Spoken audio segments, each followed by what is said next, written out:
পেয়ে ছুটে চলা বিদেশিনীরা।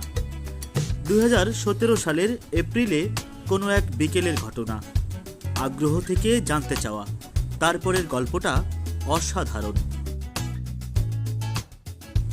এই তরুণ তরুণীদের বাড়ি বেলজিয়ামে।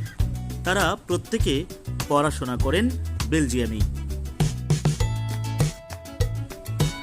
বেলজিয়ামের বিভিন্ন বিশ্ববিদ্যালয়ের ছাত্র শিক্ষকদের উদ্যোগে বাংলাদেশের বেশ কয়েকটি জেলায় প্রান্তিক মানুষের জন্য তৈরি হচ্ছিল পরিবেশসম্মত বাড়ি। সেসব বাড়ি দেখতে গাইবান্ধায় এসেছিলেন বেলজিয়াম থেকে 16 সদস্যের সেই দলটি। বেলজিয়াম থেকে বাংলাদেশের রাজধানী ঢাকায় আসার পর সেখান থেকে বাইসাইকেল চালিয়ে গাইবান্ধায় আসেন বেলজিয়ামের 16 সদস্যের এই দল।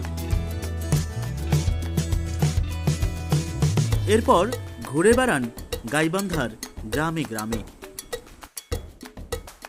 উদ্দেশ্য ছিল বেলজিয়ামের বিভিন্ন বিশ্ববিদ্যালয়ের ছাত্র শিক্ষকদের জমানো টাকায় গাইবান্ধার প্রান্তিক অঞ্চলে যে পরিবেশসম্মত বাড়ি তৈরি করা হচ্ছে তা সরেজমিনে ঘুরে দেখা। ঘুরতে ঘুরতে গ্রাম আর গ্রামের মানুষের সাথে মুহূর্তেই সাময়িক বন্ধুত্ব গড়ে ওঠে তাদের।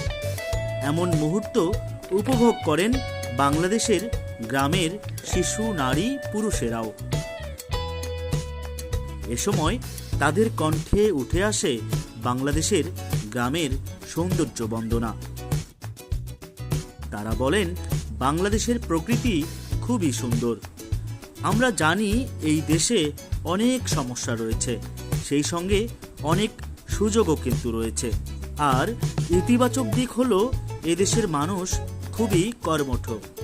বাহন হিসেবে সাইকেল ব্যবহার করার কারণ সম্পর্কে তারা জানালেন, যখন আপনি বাইসাইকেল চালিয়ে ঘুরবেন তখন এদেশের প্রকৃতি, মানুষ সবকিছুই অনেক বেশি অনুভব করতে পারবেন। গাড়িতে কিন্তু এটা সম্ভব না। আর আমাদের প্রকল্পের জন্য মানুষের সঙ্গে দেখা করা, কথা বলা অনেক বেশি গুরুত্বপূর্ণ। তাই আমরা বাহন হিসেবে বাইসাইকেল বেছে নিয়েছি। এদেশের মানুষ